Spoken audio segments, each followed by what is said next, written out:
यो के रमिता हो?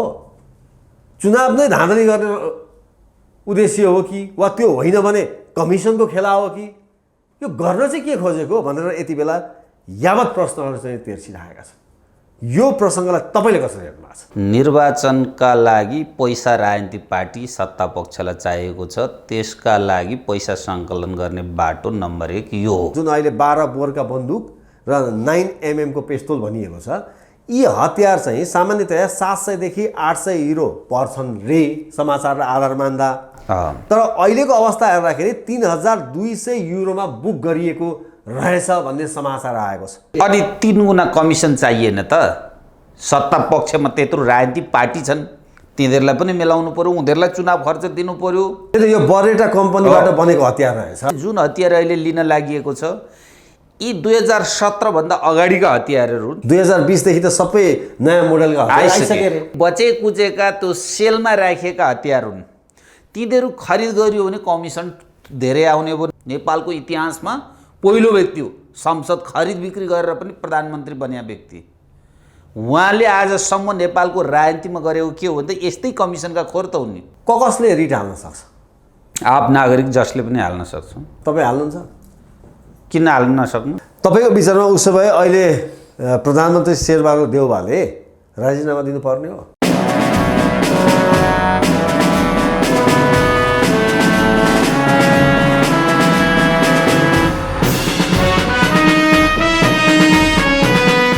नमस्कार, हेडलाइन नेपालको हेडलाइन विशेषमा तपाईँलाई हार्दिक स्वागत छ।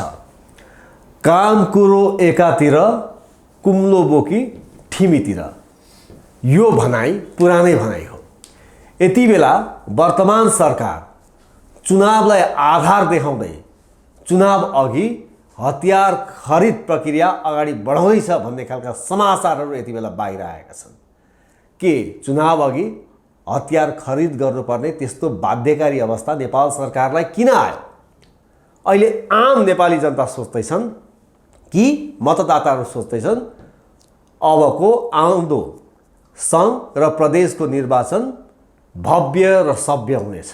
वर्तमान सरकारले बडा गजबका साथ निर्वाचन सम्पन्न गराउनेछ भनेर बडा अहिले विभिन्न खालका चुनावी अभियानमा कतिपय व्यक्ति स्वतन्त्र रूपमा, कतिपय दलका व्यक्तिहरू, कतिपय नयाँ दलहरू अहिले अभियानमा अगाडि बढिरहेका छन्। यसै बीचमा सरकार निर्वाचन अघि हतियार खरिद गर्दैछ भन्ने समाचारले अहिले सबै सशङ्कित भएका छन्। के सरकारलाई विश्वास छैन? निर्वाचनमा उपद्रव मचिन्छ, निर्वाचनमा विभिन्न किसिमका क्रियाकलापहरू हुन्छन्, खराब क्रियाकलापहरू हुन्छन्, मुठभेडको अवस्था आउँछ, झै झगडा हुने अवस्था आउँछ, अथवा सरकारले आफै किन यो खालको आशंका गरिरहेको छ वा उद्देश्य के हो भन्ने एकातिर सबैले यो खालका सोच अगाडि ल्याइरहेका छन्। र अर्कोतर्फ हामीले हेर्ने हो भने समाचारलाई यदि हामीले आधार मान्ने हो भने यो हतियार खरिद प्रक्रियाको पछाडि ठुलो कमिसनको चलखेलको त्यो खालको आशंका देखिन्छ। सामान्य मूल्यभन्दा 4 गुणा बढी मूल्यमा हतियार खरिद गर्न अहिलेको वर्तमान सरकार उद्धत छ भन्ने खालको आरोप पनि समाचारलाई हामीले आधार मान्ने हो भने त्यो खालको आरोप पनि अहिले वर्तमान सरकारलाई लागिरहेको छ। सरकार किन यसरी दौडिरहेको छ? त्यति मात्र होइन, केही समय अघिको कुरा गर्ने हो भने तत्कालीन अर्थमन्त्री जनार्दन शर्माको अर्थमन्त्रीको जागिर पनि चैट भएको छ। कुनै व्यापारिक घरानाका व्यक्तिलाई लाभका उद्देश्यले त्यहाँ चलखेल गरिए र बाहिरका व्यक्तिहरूलाई, त्यस्ता व्यक्तिहरूलाई बैठकमा इन्ट्री गराइयो भन्ने सम्मका कुराहरू आइरहेका छन्। र अहिले पछिल्लो समयमा हाम्रो मुलुकमा उत्पादन भएका सेनिटरी प्याड बाहिरबाट अन्य मुलुकबाट आयात गरिएको सेनिटरी प्याडभन्दा उच्च मूल्यको हुने भयो, महँगो हुने भयो र बाहिरबाट आयात गरिएका ती सेनिटरी प्याडको मार्केटको लागि, सेल्सको लागि चाहिँ एउटा यस्तो कम्पनी जसले विदेशबाट यस्ता स्वास्थ्य सामग्री खरिद गरेर हाम्रो मुलुकमा ल्याउँछ र यो कम्पनीमा अहिलेका वर्तमान प्रधानमन्त्री शेरबहादुर देउवाका छोराको पनि त्यहाँ कहीँ कतै टचेज छन् र यो खालको चलखेल पनि किन हो भनेर पनि अहिले सञ्चार माध्यममा समाचार आइरहेका छन्। यसले के बुझाउँछ?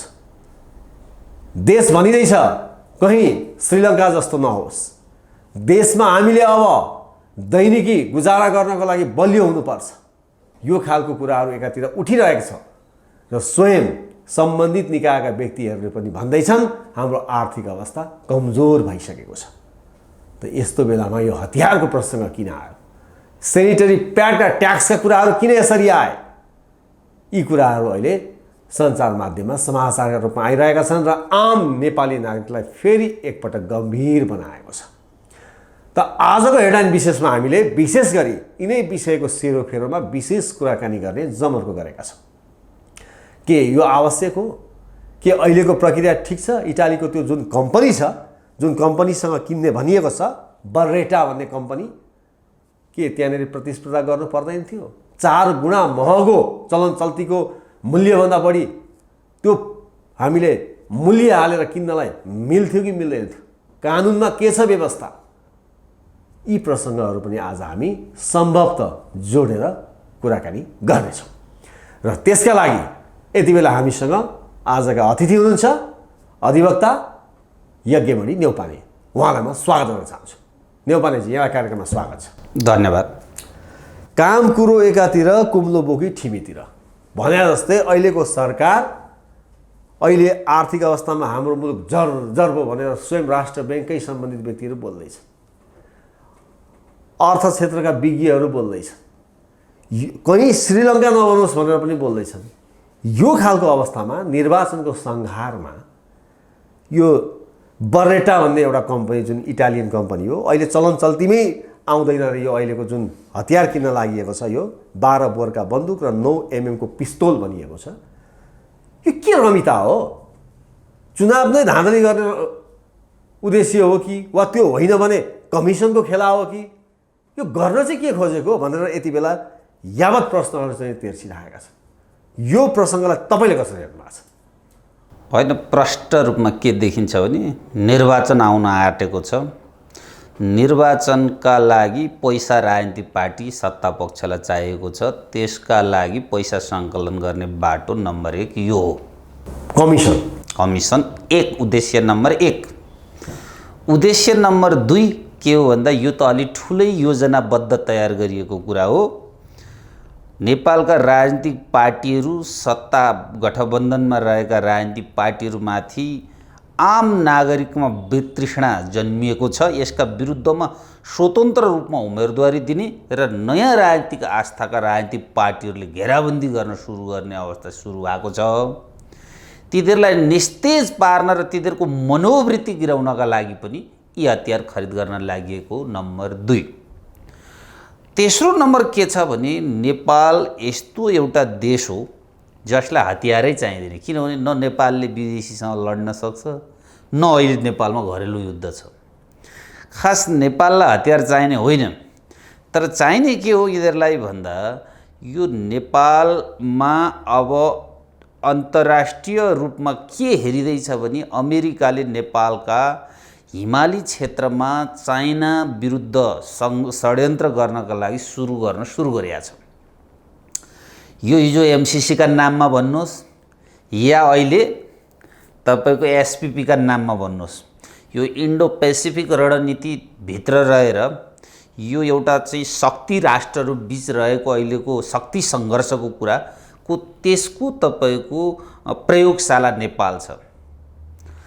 अब यो क्षेत्रमा यसरी अमेरिकन सेनाहरू ल्याउने भइसके पछाडि नेपाल सरकारका विरुद्धमा इमिडिएट तपाईको के छ भने अब आन्दोलन, नारा, जुलुस सुरु हुन्छ नेपाली नागरिकबाट। ती निहत्था नागरिकमाथि गोली प्रहार गर्ने उद्देश्य पनि अर्को रहेको छ, नम्बर 3। चौथो नम्बरमा यही कम्पनीबाट यिनै हतियार किन लिनु पर्यो भने यो बर्रेटा कम्पनीबाट बनेको हतियार रहेछ। यसको कारण छ, किनभने जुन हतियार अहिले लिन लागिएको छ यी 2017 भन्दा अगाडिका हतियारहरू हुन्, त्यो नयाँ मोडेलका आइसके। 2020 देखि त सबै नयाँ मोडेलका आइसके। अनि यी चाहिँ के हो भन्दाखेरि बचे कुचेका त्यो सेलमा राखेका हतियार हुन्। तिनीहरू खरिद गरियो भने कमिसन धेरै आउने भयो, नम्बर 1। नम्बर 2 छिट्टै बिग्रिने भए, नम्बर 3 प्रयोगमा नआउने भए, फेरि पनि अर्काचोटि खरिद गर्न सक्यो। यी नेपालका यी राजनीतिक दलले त यो राज्यलाई ब्रह्मलुट गर्ने लुट्नेदेखि त अरू उद्देश्य छैन। अनि कमिसन बढिदिने अब प्राइसमा तपाईँले कमिसन भन्दा मैले अहिले प्राइसमै गएँ। जस्तो समाचारलाई हामीले आधार मान्ने हो भने यी हतियार जुन अहिले 12 बोरका बन्दुक र 9mm को पिस्तोल भनिएको छ, यी हतियार चाहिँ सामान्यतया 700 देखि 800 युरो पर्छन् रे समाचारलाई आधार मान्दा। तर अहिलेको अवस्था हेर्दाखेरि 3200 युरोमा बुक गरिएको रहेछ भन्ने समाचार आएको छ। 4 गुणासम्म चाहिँ नै बढी प्राइस चाहिँ मूल्य चाहिँ त्यहाँ हालेको देखिन्छ। अब यसले त यो कसरी बुझ्ने कि? अनि 3 गुणा कमिसन चाहिएन त? सत्ता पक्षमा त्यत्रो राजनीतिक पार्टी छन्, तिनीहरूलाई पनि मिलाउनु पर्यो, उनीहरूलाई चुनाव खर्च दिनु पर्यो।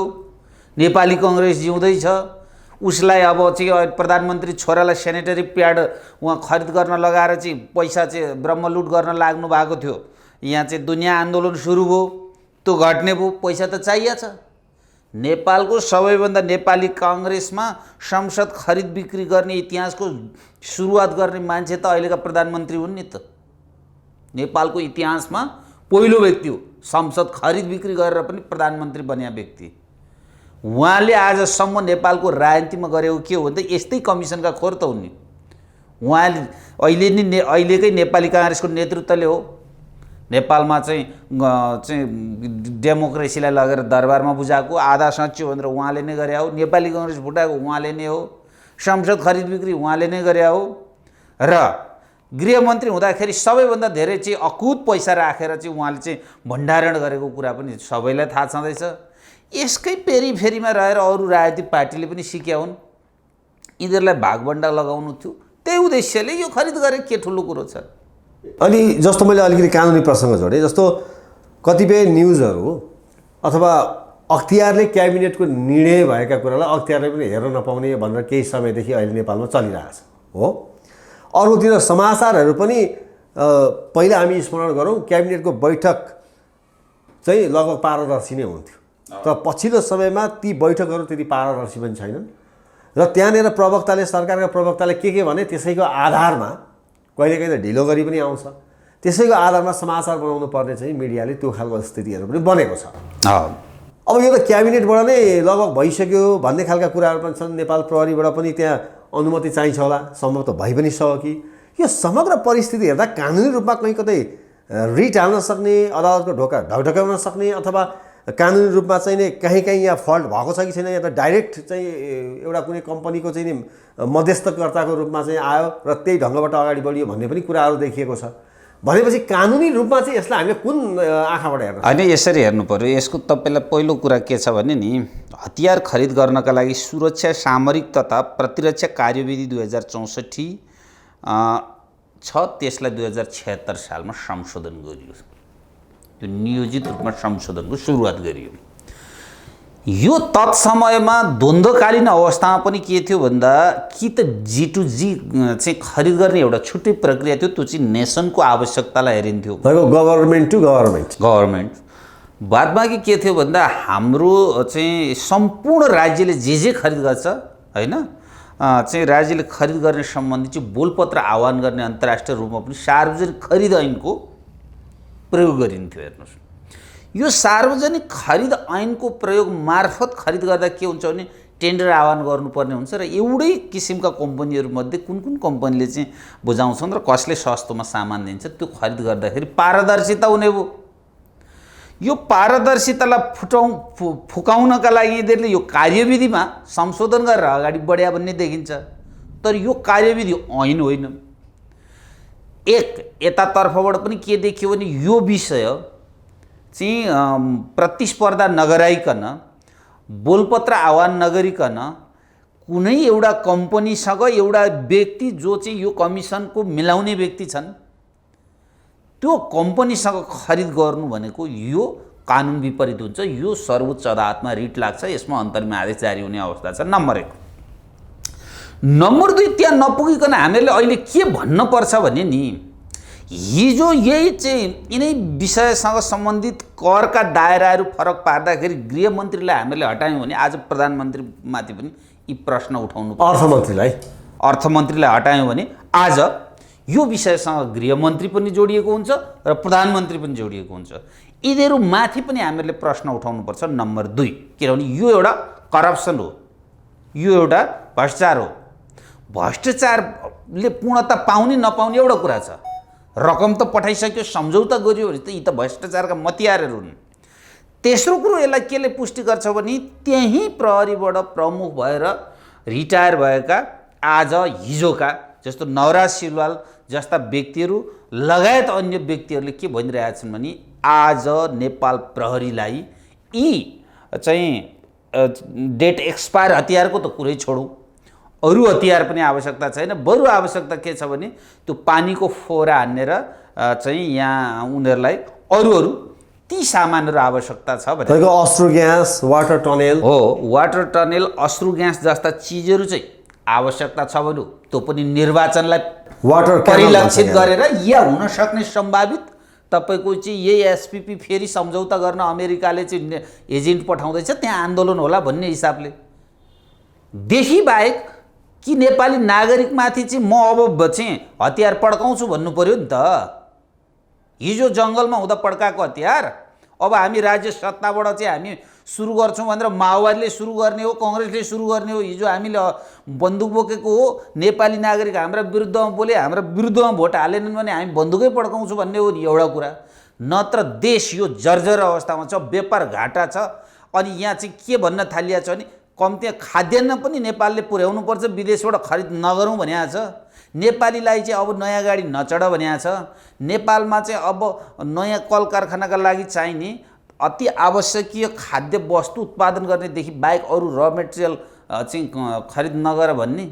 अनि राज्यले आवश्यकतै नपर्ने कमिसनका नाममा यस्ता हतियार खरिद गर्दाखेरि यो विषय अनुसन्धानको दायरामा आएन, यससँग सम्बन्धित व्यक्तिले राजीनामा दिएनन्, यो विषय अख्तियारको चाहिँ घेराभित्र परेन भने देशमा सुशासन रहँदैन। विधिको शासन मौखिकी कुरा होइन कि रुल अफ ल भनेको इम्प्लिमेन्टसँग रिलेटेड हुन्छ। त्यसैले यो प्रश्न उठ्यो नि, प्रश्न दुनियाँ मिडियामा उठ्यो, राज्यका हरेक निकायले उठाए, हिजो रिटायर भएका प्रहरीहरूले उठाए, हिजो रिटायर भएका सचिवहरूले उठाए, प्रतिपक्षी पार्टीहरूले उठाइरहेका छन्, समाजमा देखिएका चाहिँ सार्वजनिक महत्त्वका व्यक्तिहरूले यो कुरा उठाइसकेपछि यो विषय अनुसन्धान हुनुपर्ने कि नपर्ने भन्ने मूल प्रश्न हो। विधिको शासन स्थापित गर्ने हो भने इमिडिएट यो कार्यलाई यी रोकेर यो अनुसन्धान कार्य सुरु गर्नु। अब यो हामी अलिकति स्मरण गरौँ न, जस्तो सुडान घोटालाका प्रकरण पनि हामी स्मरण गरौँ, हाइटीका घटनाहरू पनि हामी स्मरण गरौँ। ती घटनाका प्रकृति र आज जुन यो हतियार खरिदको प्रक्रिया छ केही मिल्दोजुल्दो सिमिलारिटिजहरू केही छ? होइन, एउटै हो। हेर्नुहोस्, यहाँ आज नेपालमा किन्ने भयो, शान्ति सेनाका नाममा सुडान र हाइटीमा हाम्रा नेपाली सेनाहरू राखिएको थियो। त्यहाँ त्यो देशको अवस्था यस्तो जर्जर कि मान्छेको मासु समेत खाने के। कतिपय ठाउँमा के गरेछन् भने त्यो मैले सुनिया कुरा हो, त्यहाँ गएर आएर भन्नेले कतिपय मान्छेले आफ्नो शरीरमा भएका जुम्राहरू नमार्ने के, किनभने त्यसले पनि खानुहुन्छ भनेर क्या, त्यसलाई प्रोत्साहित गर्ने। त्यस्तो अवस्थामा भएका ठाउँमा शान्ति सुरक्षाका लागि गएकामा त्यतिखेर हेर्नुहोस् हतियारमा पनि ब्रह्मलुट गरे, यस्तै 4-6 गुणा बढाएको। इभन खाने बिस्कुटमा समेत तपाईँको 10 रुपियाँको बिस्कुटलाई 50 रुपियाँ मोल राखेको र चाहिँ एउटा एक जोडी चाहिँ चप्पललाई जुन त्यतिखेरको दाम 25 रुपियाँ भनेर गभर्मेन्टले तोकेको थियो, त्यो मुद्दामा बोलिया छ। ती चप्पललाई 2000 सम्म उल्लेख गरेर जुन चाहिँ घोटाला भएको थियो नि, त्यसमा के थियो भने राज्यको एउटा शक्ति जोडिएको थियो। पछि त्यो शक्तिबाट ओर आइसकेपछि मुद्दा इन्भेस्टिगेसन गरियो, तर भइदियो के भन्दा प्रहरीका उच्च पदस्थ कर्मचारीलाई सजाय गरियो। तर राजनीतिक पार्टीहरू त्यसबाट अलग राखियो के। आज पनि यो विषय के हो भने प्रहरीका मान्छेलाई बलिको बोको बनाउने, उनीहरूलाई आवश्यकताको कुरा चाहिँ छै भनेर चाहिँ पत्राचार गर्न लगाउने गोप्य रूपमा, र कमिसन चाहिँ यिनीहरूले बाँडेर खाने जुन नियोजित रूपमा लागेका छन्। किन 4 गुणा भन्ने बित्तिकै 3 गुणा त यसै यिनीहरूले खान पाउने भयो। 3 गुणा भनेको चाहिँ 800 युरोको भनेको त 200 युरोको चिज हुने रहेछ, अथवा 800 मा यिनीहरूले किन्ने भयो भने त यिनीहरूले दाम पर्ने रहेछ भने त 3200 पर्ने रहेछ। यसरी राज्यलाई ब्रह्मलुट गर्ने व्यक्तिलाई यो देशका कुर्सीमा बस्ने अधिकार छैन। यो देशमा चाहिँ इज्जत सम्मानसँग यिनीहरूलाई बस्ने अधिकार छैन। आम नागरिकले यिनीहरूले त त्यो विदेशमा देखिन्छ नि एउटा चाहिँ ट्रेन चाहिँ उसमा हालेर चाहिँ बजार सहर परिक्रमा गराएको, यो अवस्थामा नपुर्याएसम्म यहाँ भ्रष्टाचार निर्मूलन नहोला भन्ने अवस्था छ। अब यसमा तपाईँले रिटको प्रसङ्ग जोड्नुभयो नि, सर्वोच्च अदालतमा रिटको, कसले रिट हाल्न सक्छ? आप नागरिक जसले पनि हाल्न सक्छ, अधिवक्ताले पनि हाल्न सक्छन्। तपाईँ हाल्नुहुन्छ?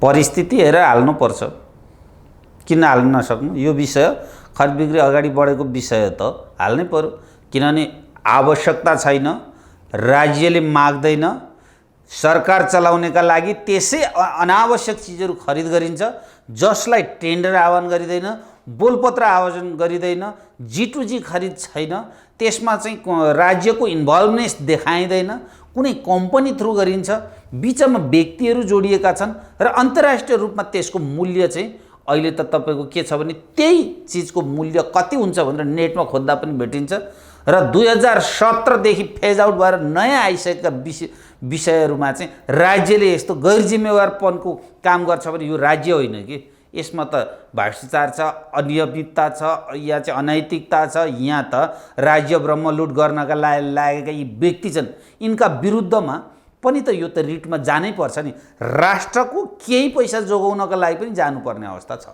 तपाईँको विचारमा उसो भए अहिले प्रधानमन्त्री शेरबहादुर देउवाले राजीनामा दिनुपर्ने हो? पर्छ। यति प्रश्न उठेपछि हिजै पर्थ्यो। आफ्ना छोरालाई सेनिटरी प्याड किन्दाखेरि चाहिँ कर छलेको विषयमा गृहमन्त्रीले राजीनामा दिनुपर्ने,